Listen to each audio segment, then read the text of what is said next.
Hello students, today we are going to start class 10th physics chapter 1 electricity, right? ये electricity क्या होता है, आज हम लोग बात करेंगे इलेक्ट्रिसिटी के बारे में। और इस चैप्टर के अंदर जितने भी टॉपिक्स हैं उन सारे टॉपिक्स के बारे में हम डिस्कस करेंगे, राइट? तो सबसे पहले हम लोग बात करते हैं इलेक्ट्रिसिटी कि इलेक्ट्रिसिटी क्या होता है, ठीक है? जब किसी इलेक्ट्रिक सर्किट में करंट फ्लो होता है, ठीक है, जब किसी इलेक्ट्रिक सर्किट में करंट फ्लो होता है तो वहाँ पे क्या होता है, इलेक्ट्रिसिटी प्रोड्यूस होती है। क्या प्रोड्यूस होती है? इलेक्ट्रिसिटी प्रोड्यूस है, जिसे हम लोग इलेक्ट्रिसिटी बोलते हैं, ठीक है? तो इलेक्ट्रिसिटी में केवल आपको इतना ये जानना है कि जब इलेक्ट्रिक सर्किट में इलेक्ट्रिक करंट फ्लो होता है तो इलेक्ट्रिसिटी प्रोड्यूस होती है, जिससे क्या होता है कि फ़ैन, बल्ब, ये सब आपके क्या होते हैं, उसमें इलेक्ट्रिसिटी फ़्लो होने लगता है, इलेक्ट्रॉन फ्लो होने लगता है, या यूँ कह लीजिए कि इलेक्ट्रिक करंट फ्लो होने लगता है, राइट? तो इस टॉपिक के, इस चैप्टर के अंडर जितने भी टॉपिक आते हैं, सबसे पहला जो टॉपिक आपका है वो आपका है इलेक्ट्रिक करंट। क्या है? Electric current. इलेक्ट्रिक करंट क्या होता है, ठीक है? सबसे पहले हम लोग बात करते हैं, आप लोग सुने होंगे ना करंट, ये इलेक्ट्रिक करंट एक्चुअली है क्या, ठीक है? तो ये जो इलेक्ट्रिक करंट आपका होता है, ये the flow of electric charge is known as electric current. Electric current is carried by moving electrons through a conductor. Conductor का मतलब ये होता है, कंडक्टर मीन्स होता है वायर, यानी जिस वायर में, जिस कंडक्टर में इलेक्ट्रॉन्स फ्लो होता है, उस इलेक्ट्रॉन्स के फ्लो के अपोजिट डायरेक्शन में क्या होता है, इलेक्ट्रिक करंट फ्लो होता है। और इलेक्ट्रिक करंट क्या है, इलेक्ट्रिक करंट कैसे फ्लो होता है, जब उस कंडक्टर में चार्ज फ्लो होता है। चार्ज जो होता है वो टू टाइप्स का होता है, एक पॉजिटिव चार्ज होता है और दूसरा आपका क्या होता है, नेगेटिव चार्ज होता है, ठीक है? तो इसका जो डिफिनेशन होगा वो डिफिनेशन क्या हो जाएगा, the flow of electric charge. Definition क्या हो जाएगा, the flow of electric charge, the flow of electric charge is known as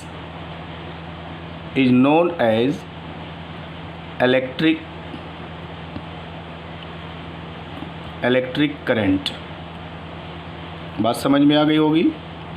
मतलब कि जो आपका इलेक्ट्रिक चार्ज होता है, इलेक्ट्रिक चार्ज का मतलब पॉजिटिव चार्ज और नेगेटिव चार्ज। अब ये चार्ज क्या होता है, अभी आगे हम लोग इस पर डिस्कस करेंगे कि कैसे ये आपका क्या हो गया, पॉजिटिव चार्ज हो गया और कैसे आपका ये नेगेटिव चार्ज हो गया। बात समझ में आ रही है? तो जो इलेक्ट्रिक चार्ज का फ्लुएशन होता है, उसी इलेक्ट्रिक चार्ज के फ्लुएशन होने की वजह से इलेक्ट्रिक करंट प्रोड्यूस होता है, और जब इलेक्ट्रिक करंट प्रोड्यूस होगा तो वहाँ पे क्या होगा, इलेक्ट्रिसिटी होगा। बात समझ में आ रही है? तो इलेक्ट्रिक करंट का डेफिनेशन क्या हो जाएगा, the flow of electric charge is known as electric current, right? और electric current is carried by moving electron through a conductor, यानी कि जब इलेक्ट्रिक करंट फ्लो होता है तो ये इलेक्ट्रॉन्स के फ्लोएशन के अपोजिट डायरेक्शन में होता है। यानी इलेक्ट्रिक करंट फ्लो तभी होगा जब उस वायर में, जब उस कंडक्टर में इलेक्ट्रॉन्स फ्लो होगा। और इलेक्ट्रॉन्स है क्या, इलेक्ट्रॉन्स आपका एक चार्ज ही है, नेगेटिव चार्ज है और क्या होता है, एक पॉजिटिव चार्ज होता है। तो यहाँ पे इलेक्ट्रॉन की बात की कही जा रही है, इसलिए यहाँ पे आपका क्या होगा, नेगेटिव चार्ज होगा, राइट? तो जो आपका इलेक्ट्रिक करंट होगा, इसको नेक्स्ट लाइन में ये लिख सकते हैं कि इलेक्ट्रिक करंट, या इसी लाइन में लिख लीजिए कि electric current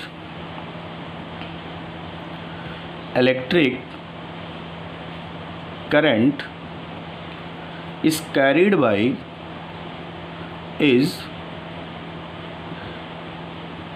by moving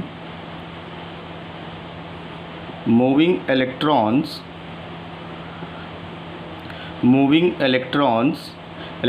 means negative charge. Electron means यहाँ पे हम लिख दे रहे हैं नेगेटिव चार्ज। अब ये चार्ज क्या होता है, अभी इसको हम लोग आगे डिस्कस करते हैं। Electrons negative charge through a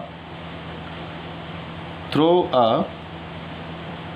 a conductor, through a conductor. Conductor means क्या हो गया, ये वायर हो गया।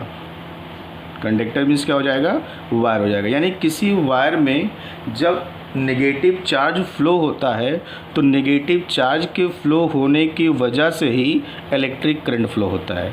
इसका मतलब क्या हुआ कि इलेक्ट्रिक करंट फ्लो तभी होगा जब इलेक्ट्रॉन्स फ्लो होगा। इलेक्ट्रॉन्स फ्लो होने का मतलब कि जब आपका नेगेटिव चार्ज फ्लो होगा। बात समझ में आ गई। तो ये आपका क्या हो गया, इलेक्ट्रिक करंट होगा। और एक चीज़ हमेशा ध्यान रखिएगा कि जो आपका इलेक्ट्रिक करंट का जो फ्लुएशन होता है, अभी हमने आपको बताया कि इलेक्ट्रिक करंट का जो फ्लुएशन होता है वो इलेक्ट्रॉन के अपोजिट डायरेक्शन में होता है। यानी जिस डायरेक्शन में इलेक्ट्रॉन्स मूव करेगा या नेगेटिव चार्ज जिस डायरेक्शन में मूव करेगा उसके अपोजिट डायरेक्शन में इलेक्ट्रिक करंट मूव करता है, फ्लो करता है। तो आप चाहें तो नोट बना के इसको लिख भी सकते हैं। क्या हो जाएगा, नोट बना के लिख लीजिए। ये आपका हो जाएगा electric current flows in the opposite direction, in the opposite direction, in the opposite direction to the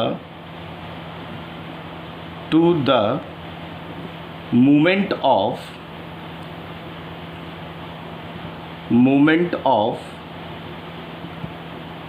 electrons। बात समझ में आ रही है। हमने आपको नोट करके बता भी दिया कि इलेक्ट्रिक करंट का जो डायरेक्शन होता है वो इलेक्ट्रॉन के डायरेक्शन के क्या होता है, अपोजिट होता है। बात समझ में आ गई। और जो आपका इलेक्ट्रिक करंट होता है, इलेक्ट्रिक करंट को हमेशा कैपिटल आई से क्या करते हैं, रिप्रेजेंट करते हैं। या इसको कैपिटल आई से रिप्रेजेंट करते हैं या फिर इसको हम लोग स्मॉल आई से रिप्रेजेंट करते हैं। ठीक है। तो electric current is expressed by the, इसका मतलब क्या हुआ कि जब इलेक्ट्रिक करंट फ्लो तभी होगा जब चार्ज फ्लो होगा। It means you can say that electric current is expressed by the rate of flow of electric charges. The rate of flow of electric charges means क्या होता है कि the amount of charge flowing through a particular area in unit time. इसका मतलब क्या हुआ कि unit time का मतलब कि 1 सेकेंड में या 1 यूनिट टाइम में जितना चार्ज फ्लो होता है, जितना चार्ज फ्लो होता है। चार्ज फ्लो होने का मतलब इलेक्ट्रॉन्स फ्लो होता है, चार्ज फ्लो होने का मतलब नेगेटिव फ्लो होता है। तो एक पर्टिकुलर एरिया में यूनिट टाइम में जितना इलेक्ट्रॉन्स फ्लो होता है उसी के अकॉर्डिंग उस सर्किट में या उस पर्टिकुलर एरिया में इलेक्ट्रिक करंट फ्लो होगा। ये चीज़ हमेशा याद रखिएगा। फिर से सुन लीजिए, रेट ऑफ फ्लो मीन्स क्या होता है। रेट ऑफ फ्लो मीन्स होता है कि the amount of charge flowing through a particular area in unit time. यानी कि जो आपका चार्ज का अमाउंट होता है वो अमाउंट एक पर्टिकुलर एरिया में क्या करता है, फ्लो करता है एक यूनिट टाइम में। एक यूनिट टाइम का मतलब कि 1 सेकेंड में जितना चार्ज एक पर्टिकुलर एरिया में फ़्लो करता है वही उस पर्टिकुलर एरिया में इलेक्ट्रिक करंट प्रोड्यूस होता है। बात समझ में आ गई। तो अगर आप इसको लिखना चाहें तो लिख भी सकते हैं। क्या हो जाएगा ये, the rate of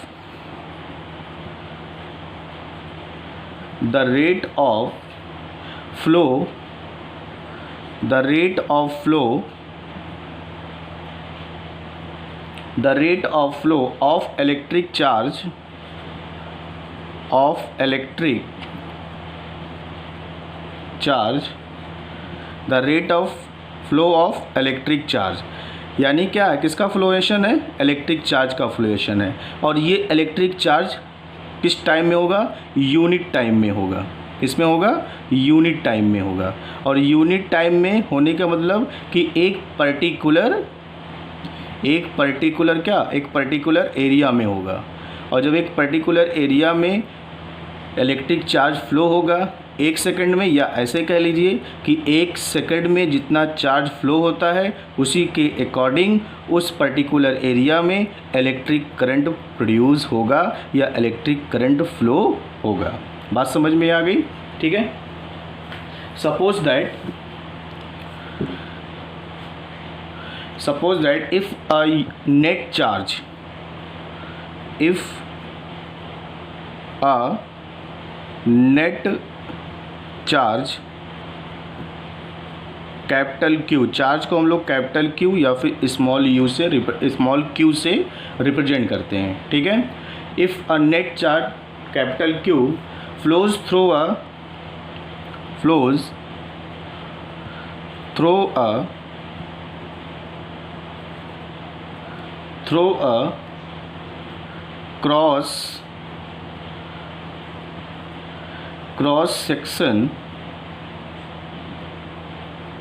cross section of a conductor,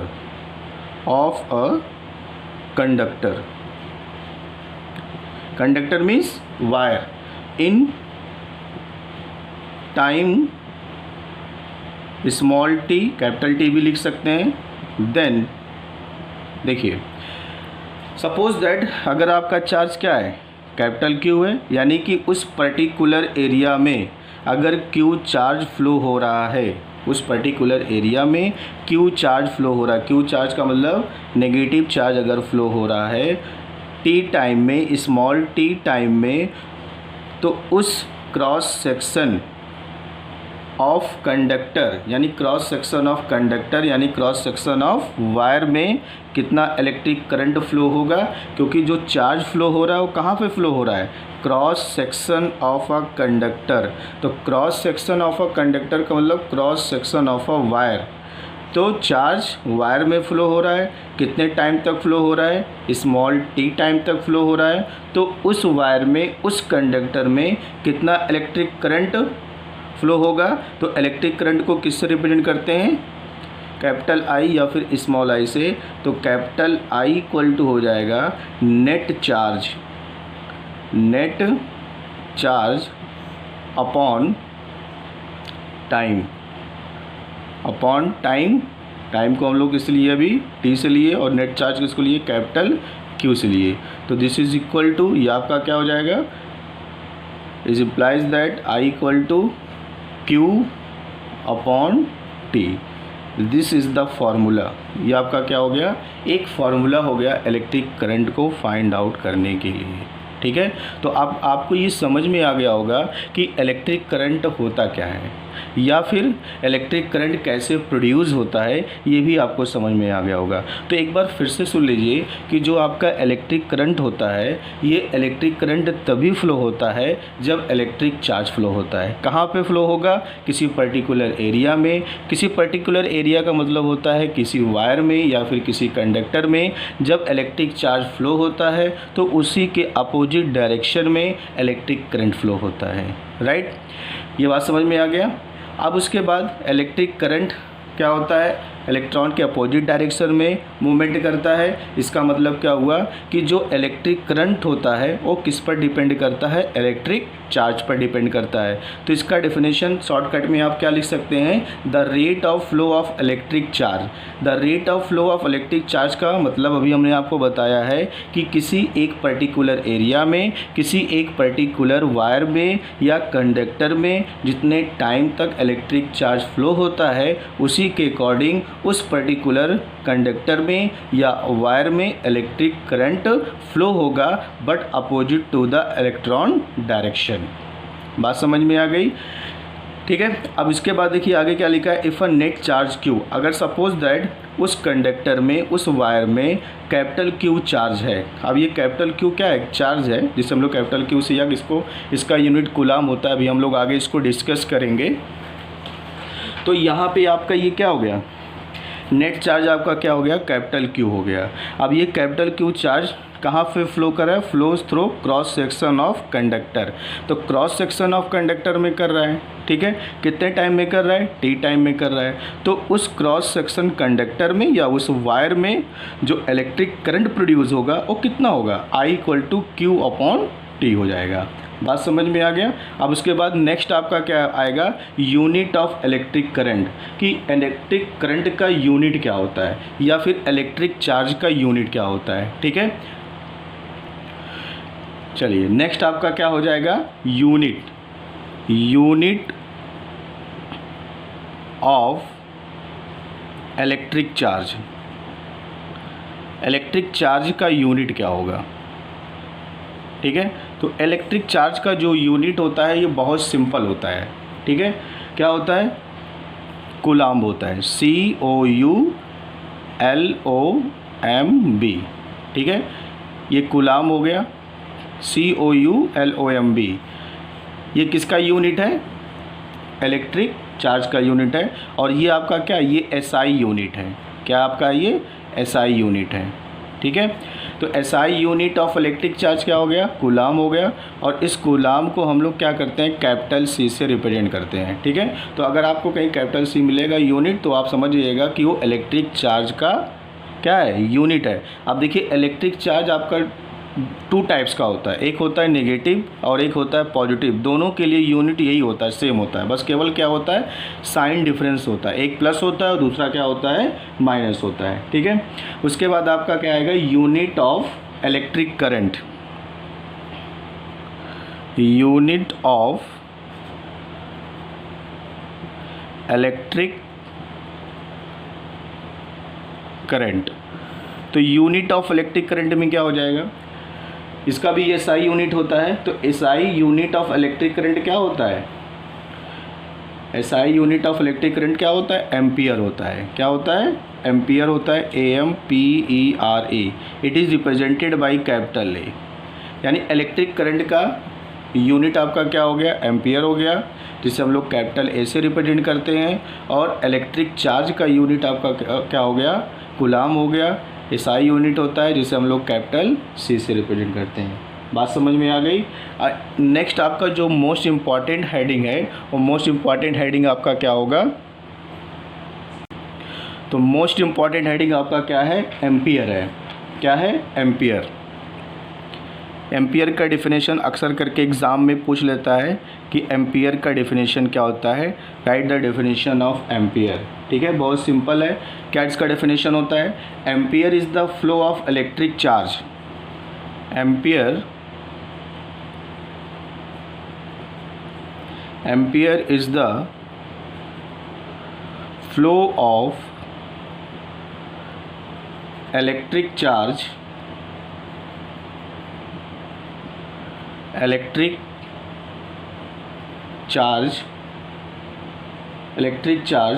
through surface, through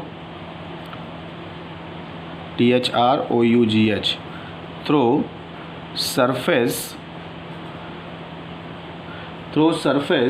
at the rate of 1 coulomb, at the rate of 1 coulomb, at the rate of 1 coulomb, at the rate of 1 coulomb per second। बात समझ में आ गया। यानी ampere क्या, ampere is the flow of electric charge. और ampere किसका unit होता है, इलेक्ट्रिक करंट का यूनिट होता है। इसलिए यहाँ पे कह भी रहा है कि ampere is the flow of electric charge. और इलेक्ट्रिक चार्ज तभी होगा, इलेक्ट्रिक करंट तभी होगा जब इलेक्ट्रिक चार्ज होगा। तो जो इलेक्ट्रिक चार्ज का फ्लुएशन होता है किसी भी सरफेस पर at the rate of 1 coulomb, at the rate of 1 coulomb पर सेकेंड, यानी कि 1 सेकेंड में, सुनिए ध्यान से, पर का मतलब क्या हो गया, 1 हो गया और ये आपका सेकेंड हो गया। तो 1 सेकेंड में अगर 1 कूलाम चार्ज, 1 सेकेंड में अगर 1 कूलाम चार्ज किसी सरफेस पर फ्लो कर रहा है तो समझ जाइएगा कि वहाँ पे जो इलेक्ट्रिक करंट प्रोड्यूस होगा वो 1 एम्पियर होगा। बात समझ में आ गई। फिर से सुनिए, किसी भी सरफेस पर थ्रू द सरफेस का मतलब कि वो कंडक्टर भी हो सकता है, वो वायर भी हो सकता है। बात समझ में आ गई। तो कहने का मतलब यह है कि 1 सेकेंड में किसी भी कंडक्टर में या किसी भी सरफेस पर अगर 1 कूलाम चार्ज फ्लो हो रहा है तो उस कंडक्टर में या उस वायर में जो इलेक्ट्रिक करंट प्रोड्यूस होगा वो 1 एम्पियर होगा। कैसे? दैट इज़ देखिए, आपको जो इलेक्ट्रिक करंट का अभी फार्मूला बताया गया था I = Q/T, यही तो बताया गया था, I = Q/T। Q आपका क्या था? Q आपका था इलेक्ट्रिक चार्ज। Q आपका क्या था? इलेक्ट्रिक चार्ज था। और T आपका क्या था? टाइम था। ठीक है। अब यहाँ पे इलेक्ट्रिक चार्ज कितना फ्लो हो रहा है? 1 कूलाम। भाई ये कूलाम किसका यूनिट होता है? इलेक्ट्रिक चार्ज का ही तो होता है। तो अगर ये कूलाम है तो 1 कूलाम हो गया, यानी ये आपका क्या है? इलेक्ट्रिक चार्ज है। तो इलेक्ट्रिक चार्ज आपका कितना है? 1 कूलाम है। इसका मतलब आप क्या लिख सकते हैं? कैपिटल C = है 1 कूलाम, या ऐसे लिख सकते हैं चार्ज आपका क्या है? कैपिटल Q से रिप्रेजेंट करते हैं, तो कैपिटल Q = कितना है? 1 कूलाम हो गया। और टाइम कितना आपका दिया है? पर सेकेंड। तो पर सेकेंड का मतलब क्या हो गया? T = 1 second. T = क्या हो गया? 1 सेकेंड हो गया। तो Q = 1 कूलाम और T = 1 सेकेंड। जब इस फॉर्मूले में पुट करेंगे तो देखिए क्या आता है। तो I = हो जाएगा, in place of Q you can write 1, in place of T you can write 1, तो 1/1 = 1 एम्पियर। क्योंकि I क्या है? इलेक्ट्रिक करंट है, और इलेक्ट्रिक करंट का यूनिट क्या होता है? एम्पियर होता है। बात समझ में आ गया? अब देखिए, जब आपने क्या किया, इलेक्ट्रिक चार्ज 1 कूलाम रखा और टाइम 1 सेकेंड रखा, तो इलेक्ट्रिक करंट कितना आ गया? 1 एम्पियर आ गया। तो यही तो हम आपसे कह रहे हैं कि पर सेकेंड में, यानी कि 1 सेकेंड में अगर 1 कूलाम चार्ज किसी भी सरफेस पर फ्लो होता है तो उस सरफेस पर जो इलेक्ट्रिक करंट फ्लो होगा वो कितना होगा? 1 एम्पियर होगा। और ये जो डिफिनेशन है, ये डिफिनेशन बहुत इंपॉर्टेंट है। ठीक है, ये डिफिनेशन क्या है? बहुत इंपॉर्टेंट, एग्जाम में अक्सर करके पूछ लेता है कि डिफिनेशन ऑफ 1 एम्पियर या डिफिनेशन ऑफ एम्पियर। ठीक है, तो ये पूरा आपको इतना करना पड़ेगा। देखिए, इस तरह से हम आप यहाँ पे डिफिनेशन और स्टेटमेंट लिख रहे हैं जिससे आपका नोट्स भी आसानी से बन जाए। तो आप चाहें तो जैसे जैसे हम लिख रहे हैं, जैसे जैसे हम राइट कर रहे हैं, आप चाहें तो इसका नोट्स भी आसानी से बना सकते हैं। ये आपका नोट्स ही बन रहा है एक हिसाब से। ठीक है, उसके बाद नेक्स्ट आपका क्या है? नेक्स्ट हेडिंग आपका है small quantity of electric current. Small quantity of electric current का मतलब क्या होता है कि इलेक्ट्रिक करंट को हम लोग किससे रिप्रेजेंट करते हैं? एम्पियर से, यानी unit of electric current is ampere, right. तो एम्पियर से छोटा भी यूनिट होता है। जैसे मान लीजिए बहुत कम करंट है, इतना कम है कि आप उसको एम्पियर में मेज़र नहीं कर सकते, एम्पियर में रिप्रेजेंट नहीं कर सकते। करंट अगर बहुत कम है तो जाहिर सी बात है उसका यूनिट भी क्या होगा? बहुत कम होगा। तो जो नेक्स्ट आपका है हेडिंग, और नेक्स्ट हेडिंग यही है, small quantity of electric current. क्या है? Small quantity of electric current. ठीक है, तो small quantity of electric current क्या होता है? एक आपका होता है मिली एम्पियर, एक आपका क्या होता है? Milli ampere, small M capital A, और एक आपका होता है माइक्रो एम्पियर। ठीक है, तो इसको आप इस तरह से भी लिख सकते हैं माइक्रो एम्पियर, या पी करके भी लिख सकते हैं, ये आपका माइक्रो एम्पियर हो गया। ठीक है, इसका स्केलिंग क्या होता है? स्केलिंग ये होता है, ये आपका क्या है? ये भी आपका इलेक्ट्रिक करंट का यूनिट है, लेकिन ये छोटा यूनिट है। जैसे आप छोटे क्लास में पढ़े होंगे, जब कोई भारी सामान होता है, भारी चीज़ होता है, तो उसको मेज़र करने के लिए आप क्विंटल का यूज़ करते हैं या फिर केजी का यूज़ करते हैं। ठीक है, क्योंकि उसका जो वेट होता है वो ज़्यादा होता है। इसी तरह से करंट का भी, अगर करंट बहुत ज़्यादा क्वांटिटी में है तो उसका जो यूनिट होगा वो ज़्यादा बड़ा होगा, और जब करंट आपका बहुत कम होगा, बहुत स्मॉल होगा, तो उसका यूनिट भी क्या होगा? छोटा सा होगा। तो ये छोटा यूनिट है इलेक्ट्रिक करंट का, जब इलेक्ट्रिक करंट बहुत कम फ्लो होता है। बात समझ में आ रही है? तो यहाँ पे अगर आप चाहें तो इसको आप स्केलिंग लिख सकते हैं, क्योंकि जब आप न्यूमेरिकल करेंगे तो इसकी नीड पड़ती है। क्या होगा? 1 मिली एम्पियर। 1 मिली एम्पियर जो होता है ये 10⁻³ एम्पियर के इक्वल होता है, ये याद रखिएगा। यानी 1 मिली एम्पियर जो होता है वो 10⁻³ एम्पियर के इक्वल होगा। ठीक है, और दूसरा आपका हो जाएगा 1 micro ampere. This is equal to 10⁻⁻6 ampere होता है। ये दो स्केलिंग है, इसको याद रखिएगा। आगे न्यूमेरिकल जब हम कराएंगे तो इसका यूज़ होगा, हम लोग वहाँ पे इसको चेंज करेंगे। ठीक है, तो ये चीज़, ये टॉपिक आपको अब समझ में आ गया होगा। ठीक है, अगर आपको समझ में आ गया होगा या कोई डाउट होगा तो आप उसको कमेंट सेक्शन में ज़रूर बताइएगा, फिर उसको हम लोग क्या करेंगे, आगे डिस्कस कर लेंगे। ठीक है, अब उसके बाद नेक्स्ट टॉपिक आपका क्या है, अमीटर है। नेक्स्ट टॉपिक आपका क्या है, अमीटर है। तो अमीटर आपका ये बहुत सिंपल है, इसमें कुछ आपको बताना नहीं है।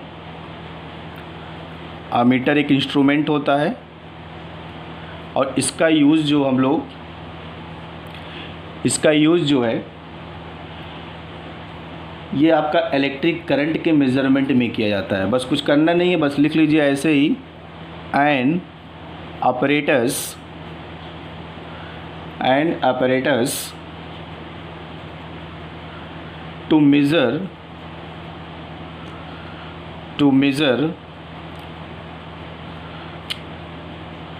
to measure electric current,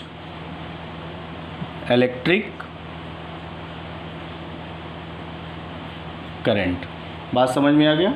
बस कुछ करना नहीं है। इन अ सर्किट, अगर आप सर्किट में ही होगा या किसी भी वायर में होगा, वायर भी सर्किट में ही होता है, तो ये आपका क्या हो जाएगा, सर्किट हो गया। ठीक है, तो किसी भी सर्किट में जो इलेक्ट्रिक करंट फ्लो होता है या कहीं पर भी जो इलेक्ट्रिक करंट आपका फ्लो होगा, तो उस इलेक्ट्रिक करंट को मेज़र करने के लिए हम लोग क्या करते हैं, अमीटर का यूज़ करते हैं। अमीटर आपका क्या होता है, एक इलेक्ट्रिक इंस्ट्रूमेंट होता है। ठीक है, अब उसके बाद नेक्स्ट टॉपिक आपका है चार्ज। ठीक है, नेक्स्ट टॉपिक आपका क्या है, चार्ज है। ये बहुत इम्पॉर्टेंट है, अक्सर करके ये पूछ लेता है और बहुत लोग जानते भी नहीं है। बस चार्ज के नाम से केवल ये जानते हैं कि एक पॉजिटिव चार्ज होता है और एक नेगेटिव चार्ज होता है। तो यहाँ पे हम आपको बताएंगे कि चार्ज क्या होता है, पॉजिटिव चार्ज क्या कैसे बन जाता है और नेगेटिव चार्ज कैसे बन जाता है। ठीक है, तो यहाँ पे चार्ज का मतलब होता है लाइक मास। ठीक है, और जो चार्ज आपका है, the charge is the fundamental property of the matter. Right, क्या हो जाएगा, the charge is the fundamental property of matter. यानी किसी भी मैटर का जो फंडामेंटल प्रॉपर्टी होता है वो ये क्या होता है, चार्ज होता है। और किसी भी मैटर में कोई भी जो मैटर का जो कॉम्बिनेशन होता है वो पॉजिटिव नेगेटिव दोनों से होता है। ठीक है, आप केमिस्ट्री में 9th क्लास में भी पढ़े होंगे कि पॉजिटिव नेगेटिव क्या होता है, वो आपका एक मैटर को कंबाइन, मतलब एक मैटर को फॉर्मेट करता है। ठीक है, तो चार्ज आपका ये एक फंडामेंटल प्रॉपर्टी होता है मैटर का। और चार्ज जो होता है ये 2 टाइप्स का होता है। चार्ज आपका क्या होता है, ये 2 टाइप्स का होता है। ठीक है, 2 टाइप्स का होता है। फर्स्ट आपका क्या होता है, पॉजिटिव चार्ज होता है और सेकंड आपका क्या होता है, नेगेटिव चार्ज होता है। ठीक है, एक पॉजिटिव चार्ज होता है, दूसरा क्या होता है, नेगेटिव चार्ज होता है। अब ये पॉजिटिव चार्ज क्या है, पॉजिटिव चार्ज क्या होता है, the charge acquired by a glass rod when rubbed with silk is called a positive charge. इसका मतलब यह है कि जब आप ग्लास रॉड लेंगे और उस ग्लास रॉड पर जब आप सिल्क को रगड़ेंगे या सिल्क को रब करेंगे, तो रब करने से उस ग्लास रॉड में क्या हो जाता है, चार्ज आ जाता है। और जो चार्ज होगा वो पॉजिटिव चार्ज ही होगा। तो अगर आप चाहें तो अगर कोई आपसे पूछे कि write the definition of positive charges या write the definition of positive charge, या ऐसे पहले व्हाट इज पॉजिटिव चार्ज क्या है, तो आप चाहें अगर ऐसा कोई पूछता है तो आप ये डेफिनेशन लिख सकते हैं। क्या होगा आपका, the charge acquired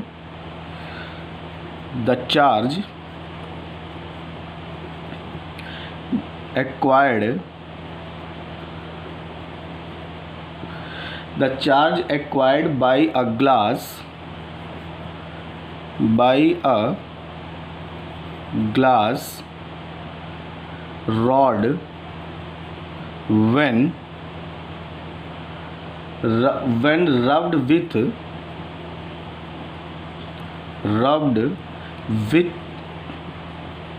silk is called positive charge. बात समझ में आ गया। जैसे प्रोटॉन आपका होता है पॉजिटिव चार्ज होता है, तो जब किसी ग्लास रॉड में क्या करेंगे, हम सिल्क को रब करेंगे तो जो ग्लास होगा वो पॉजिटिवली चार्ज हो जाएगा, जिसे हम लोग पॉजिटिव चार्ज करते हैं। नेगेटिव चार्ज क्या होता है, the charge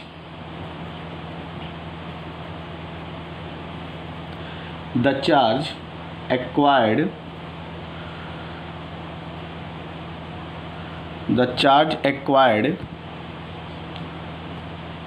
by an ebonite rod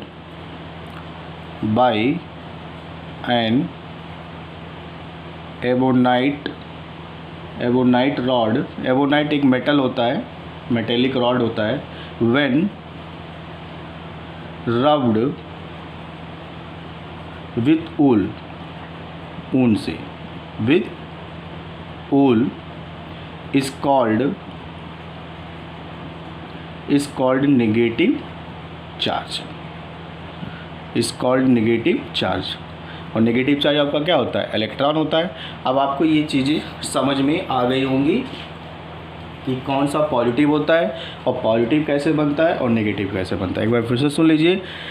glass rod को जब सिल्क से रब करते हैं तो पॉजिटिवली चार्ज हो जाता है, और जब एबोनाइट की रॉड को वूल से रब करते हैं तो नेगेटिवली चार्ज हो जाता है। बात समझ में आ गया। अब उसके बाद नेक्स्ट आपका क्या होगा, प्रॉपर्टीज़ ऑफ इलेक्ट्रिक चार्ज। तो प्रॉपर्टीज़ ऑफ इलेक्ट्रिक चार्ज का मतलब ये होता है कि पॉजिटिव और नेगेटिव की प्रॉपर्टी क्या होता है। तो बहुत सिंपल है कि अगर दो चार्ज है और दोनों चार्ज आपका अनलाइक है, अनलाइक का मतलब ये हुआ, यहीं पे हम लिख दे रहे हैं properties of electric charge. Properties of electric charge बहुत सिंपल है, इसमें कुछ बहुत ज़्यादा समझाना नहीं है। तो प्रॉपर्टीज़ ऑफ इलेक्ट्रिक चार्ज में प्रॉपर्टीज़ ऑफ चार्ज भी क्या होता है, जैसे सपोज दैट एक बॉडी आपका पॉजिटिवली चार्ज है, जैसे एक बॉडी आपका ये है और ये आपका क्या पॉजिटिवली चार्ज है, ठीक है, और दूसरा आपका बॉडी क्या है, नेगेटिवली चार्ज है। तो इन दो बॉडीज़ के बीच में जो फोर्स लगेगा वो फोर्स ऑफ क्या होगा, फोर्स ऑफ अट्रैक्शन होगा। इट मीन्स अगर दो बॉडी, एक पॉजिटिव है दूसरा क्या है नेगेटिव है, तो आप उस दोनों के बीच में लगने वाला जो फोर्स होगा ये आपका क्या होगा, फोर्स ऑफ अट्रैक्शन होगा। या ऐसे कह लीजिए कि दोनों बॉडी एक दूसरे को क्या करेंगे, अट्रैक्ट करेंगे। लेकिन अगर यही बॉडी दोनों पॉजिटिव है और दोनों नेगेटिव हो जाए, ठीक है, तो अगर दोनों नेगेटिव है तो फोर्स ऑफ रिपल्सन लगेगा। फोर्स ऑफ रिपल्सन का मतलब कि बॉडी एक दूसरे से क्या होगा, रिपेल होगा। बात समझ में आ गई। एक नेगेटिव दूसरा पॉजिटिव होगा तो एक दूसरे को अट्रैक्ट करेगा, दोनों पॉजिटिव दोनों नेगेटिव होगा तो एक दूसरे को क्या करता है, रिपेल करता है, ठीक है। तो एक प्रॉपर्टीज़ आपका ये हो गया। तो अगर इसका स्टेटमेंट लिखना चाहें तो इसका स्टेटमेंट क्या हो जाएगा, unlike charge attract each other and like charge ripple each other, ठीक है, लिख दे रहे हैं। फर्स्ट प्रॉपर्टीज़ का क्या हो जाएगा, unlike charge attract each other, right. उसके बाद and like charge ripple each other. बात समझ में आ गई। तो अगर दोनों अनलाइक होगा, अनलाइक मीन्स पॉजिटिव नेगेटिव होगा तो अट्रैक्ट ईच अदर होगा, दोनों लाइक होगा तो रिपल ईच अदर होगा, एक दूसरे से दूर भागेगा, ठीक। दूसरी प्रॉपर्टी क्या है, नेक्स्ट प्रॉपर्टी आपकी है, देखिए नेक्स्ट प्रॉपर्टी क्या है, the force between two charges, the force between two charges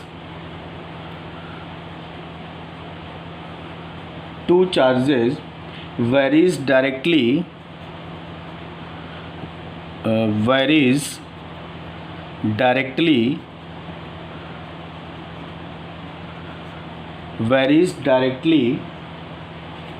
as the product of two charges as the product of two charges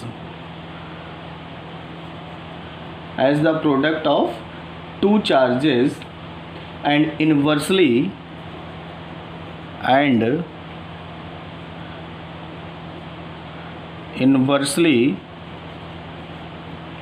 as the square of the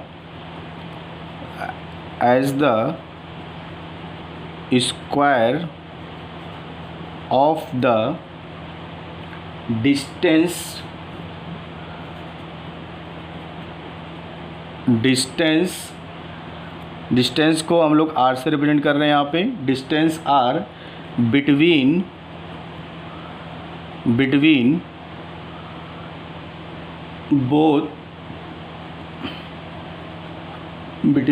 both charges. अब यहाँ पे charges हम Q1 and Q2 ले रहे हैं। Charges को Q1 Q2 से यहाँ पे स्मॉल ले रहे हैं क्योंकि चार्ज को आप Q1 Q2 से क्या करते हैं, रिप्रेजेंट करते हैं। ठीक है, अब यहाँ पे ये दूसरी प्रॉपर्टी है, प्रॉपर्टीज ऑफ इलेक्ट्रिक चार्ज का। सपोज दैट एक चार्ज यहाँ पे Q1 है और दूसरा चार्ज यहाँ पे क्या है, Q2 है।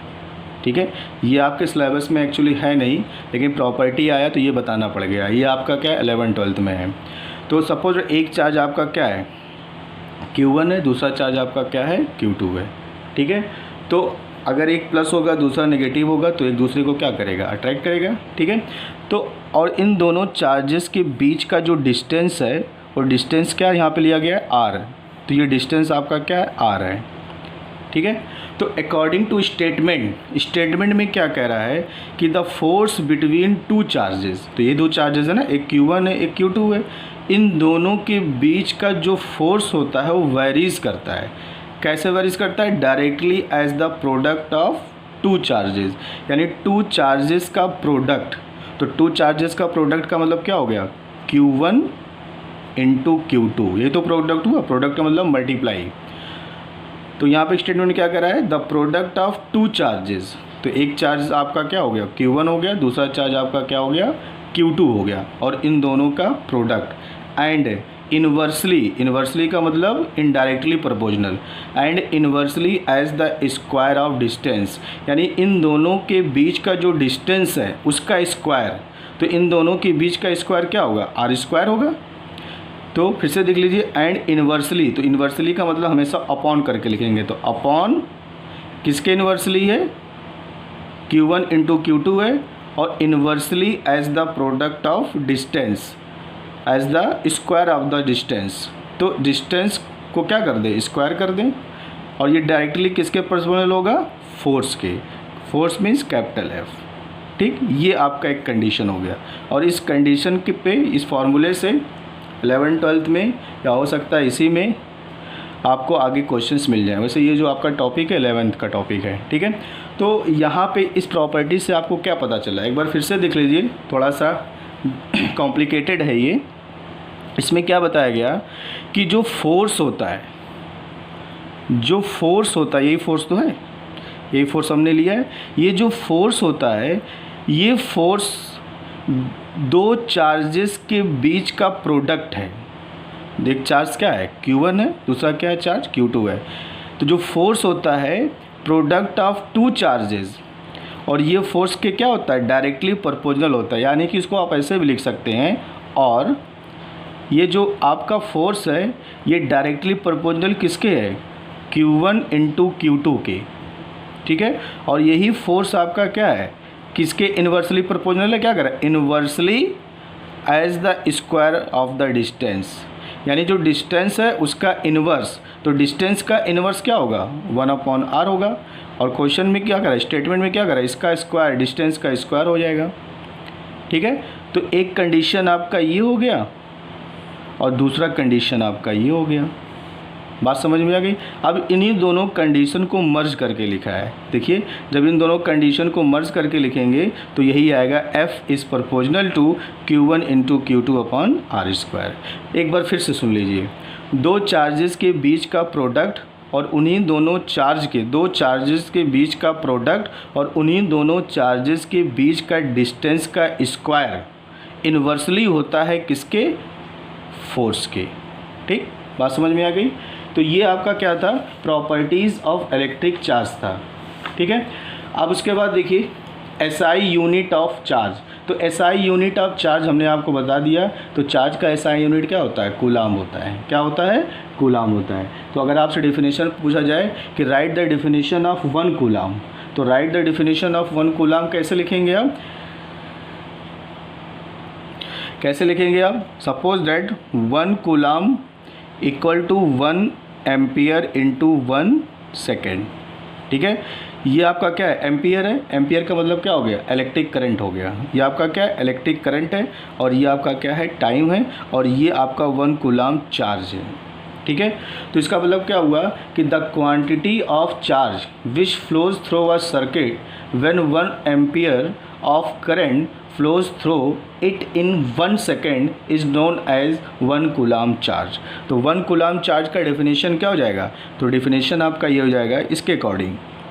अगर क्वेश्चन में पूछता है एग्ज़ाम में कि write the definition of 1 coulomb, क्या पूछता है? Right the definition of 1 coulomb. तो अगर 1 कूलाम का डेफिनेशन पूछता है तो जो डेफिनेशन हम लिखने जा रहे हैं वही डेफिनेशन आप लिखेंगे। क्या डेफिनेशन होता है? The quantity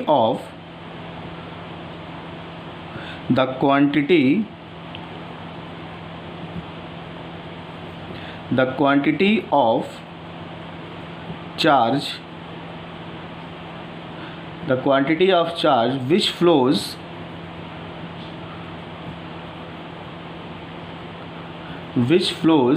through a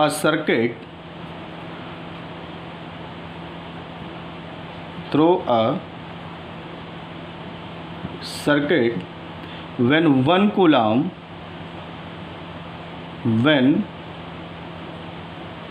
one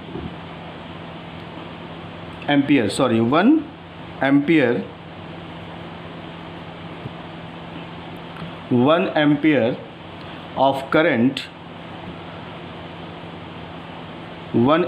of current flows through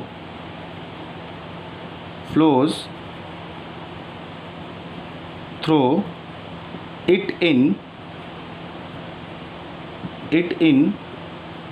1 second is known as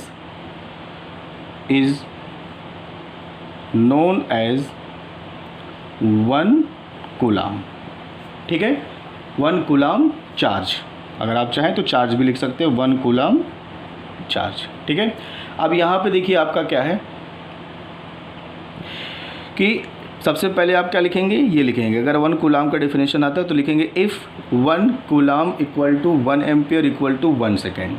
ठीक है, तो यहाँ पे देखिए इलेक्ट्रिक करंट कितना लिया गया? 1 एम्पियर लिया गया। और ये इलेक्ट्रिक करंट कितने सेकंड तक फ्लो हो रहा है? 1 सेकंड तक फ्लो हो रहा है। तो अगर इलेक्ट्रिक करंट 1 एम्पियर है और वो 1 एम्पियर इलेक्ट्रिक करंट 1 सेकंड तक फ्लो होता है, तो उस सर्किट में, जिस भी सर्किट में फ्लो होता है, उस सर्किट में जो इलेक्ट्रिक चार्ज फ्लो होगा वो कितना कूलाम होगा? 1 कूलाम होगा। बात समझ गए? फिर से सुन लीजिए। जैसे सपोज दैट ये आपका इलेक्ट्रिक सर्किट है ये। ठीक है, ये इलेक्ट्रिक सर्किट है। एक आपका प्लस है, दूसरा आपका क्या है? नेगेटिव है। नेगेटिव प्लेट से क्या जाएगा? इलेक्ट्रॉन जाएगा और इधर से क्या जाएगा? करंट जाएगा, इलेक्ट्रिक करंट जाएगा I। ठीक है, तो इलेक्ट्रिक करंट का मतलब क्या हो गया? I हो गया। और ये जो इलेक्ट्रॉन फ्लो हो रहा है इसका मतलब ये चार्ज आपका है। ये आपका क्या है? चार्ज है, जो आपका क्या है, जिसे हम लोग कूलाम में रिप्रेजेंट करेंगे। तो ये जो इलेक्ट्रिक चार्ज इसमें फ़्लो हो रहा है ये कितना है? 1 कूलाम। ये कितना हो जाएगा? 1 कूलाम हो जाएगा। और ये जो आपका इलेक्ट्रिक करंट है ये कितना फ़्लो हो रहा है? 1 एम्पियर फ़्लो हो रहा है। तो अगर इलेक्ट्रिक करंट 1 एम्पियर 1 सेकेंड तक इस सर्किट में फ़्लो कर रहा है तो इस सर्किट में जो इलेक्ट्रॉन होगा चार्ज वो कितना होगा? 1 कूलाम होगा। बात समझ में आ गई? फिर से सुनिए, किसी भी इलेक्ट्रिक सर्किट में चार्ज फ्लो कितना होता है, तो इसको जानने के लिए अगर उस इलेक्ट्रिक सर्किट में 1 एम्पियर इलेक्ट्रिक करंट फ्लो हो रहा है, उस इलेक्ट्रिक सर्किट में 1 एम्पियर इलेक्ट्रिक करंट फ्लो हो रहा है 1 सेकेंड तक, कितने सेकेंड तक, 1 सेकेंड तक अगर फ्लो हो रहा है, तो उस इलेक्ट्रिक करंट, उस इलेक्ट्रिक सर्किट में चार्ज कितना फ्लो होगा, 1 कूलम फ्लो होगा। बात समझ में आ गया। And this is the definition of 1 coulomb. 1 coulomb का डेफिनेशन और 1 एम्पियर का डेफिनेशन जो अभी हमने पीछे बताया है, ये दोनों डेफिनेशन बहुत इंपॉर्टेंट है, एग्ज़ाम में अक्सर करके पूछ लेता है कि write the definition of 1 ampere and right the definition of 1 coulomb. तो 1 कूलम का डेफिनेशन ये है, लेकिन इस डेफिनेशन को लिखने से पहले ये कंडीशन आपको लिखना पड़ेगा और इसी कंडीशन के अकॉर्डिंग आप ये स्टेटमेंट लिख लीजिएगा। इसकी नीड नहीं है, ये तो हमने आपको समझाने के लिए बताया है, ठीक है। तो नेक्स्ट वीडियो में, नेक्स्ट लेक्चर में हम डिस्कस करेंगे पोटेंशियल का, इलेक्ट्रिक पोटेंशियल का या पोटेंशियल डिफरेंस को डिस्कस करेंगे, ठीक है। अभी इसमें बहुत ढेर सारे टॉपिक बचे हुए हैं, तो नेक्स्ट वीडियो जो हमारा आएगा वो पोटेंशियल पे आएगा या पोटेंशियल डिफरेंस पर आएगा। मतलब इसी के आगे हम लोग क्या करेंगे, कंटिन्यू करेंगे, ठीक है। कुछ न्यूमेरिकल्स भी होंगे इस चैप्टर में, तो उस न्यूमेरिकल को भी करेंगे। तो सबसे पहले अभी हम लोग टॉपिक को डिस्कस कर लेते हैं, लास्ट में न्यूमेरिकल जैसे जैसे फॉर्मूला आएगा उस तरह हम लोग करते चले जाएंगे। तो चलिए मिलते हैं फिर नेक्स्ट वीडियो में। Thank you so much.